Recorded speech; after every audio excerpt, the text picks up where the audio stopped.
Paulus Agathon, la bio comté de l'invité.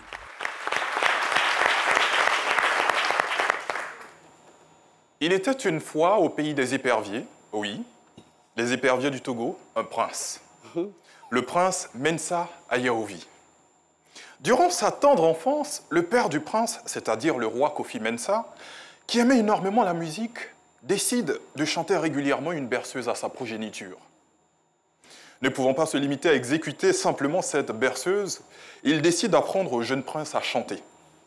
Très tôt, le jeune prince commence à exceller dans ce que lui a appris le roi, mais il a développé en plus des talents multidisciplinaires, puisque plus tard, il sera à la fois conteur, compositeur, chanteur, danseur, mais surtout innovateur de projets. D'ailleurs, alors qu'il n'a que 9 ans, il prend activement part à un corps de ballet traditionnel au sein duquel ses capacités artistiques se font très vite remarquer. Malheureusement, quelques années plus tard, le prince Ayaovi doit faire face au décès de son père.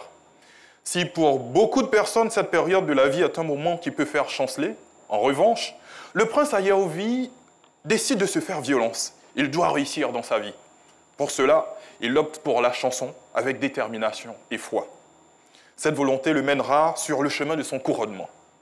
Ainsi, en 1990, le prince Mensa se trouve une place parmi les artistes togolais qui doivent prendre part au 7e Festival international de la francophonie en France. Lorsque les portes de ce festival se referment, là où on imaginerait de la tristesse sur le visage de certaines personnes, lui, ce sont plutôt les portes d'une nouvelle carrière qui s'ouvrent pour lui. En 1991, il rejoint le groupe Kiyimbok à Abidjan grâce à Were Were Liking et entame une tournée internationale qui l'emmènera en Asie, plus spécifiquement au Japon. S'ensuivra une collaboration avec le chorégraphe ivoirien Georges Monboy à Paris en tant que chanteur soliste avant de monter quelque temps après son groupe Fafaneva. Ayant acquis des références plus solides et une assurance, Prince Mensa Ayaovi se découvre au public en 1996 grâce à son premier album réalisé à Paris. Prince Mensa Ayaovi est alors couronné Roi Mensa, King Mensa. Dès lors, ce sont des concerts et voyages qui s'enchaînent, ainsi que plusieurs albums avec des espacements moyens de 2 à 4 ans. King Mensa, notre roi, qui est surnommé également roi de la musique à Badja et à Kwese, emballe les foules, il remplit les stades. Des timbres à son effigie sont même confectionnés. Wow.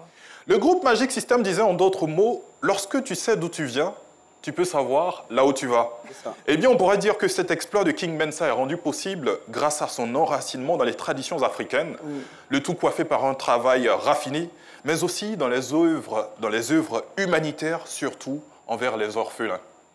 Également désigné comme la voire d'or du Togo, King Mensa a eu une dizaine de distinctions à son actif, parmi lesquelles The Best Traditional African Artist au Kora Music Award en Afrique du Sud, le Tamani d'or au Mali, le Blekete d'or du meilleur artiste togolais.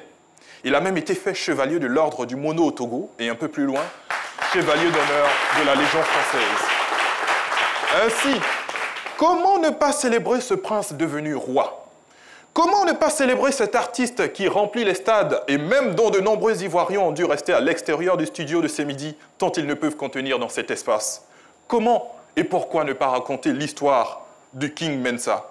Mesdames et messieurs, ainsi est racontée l'histoire.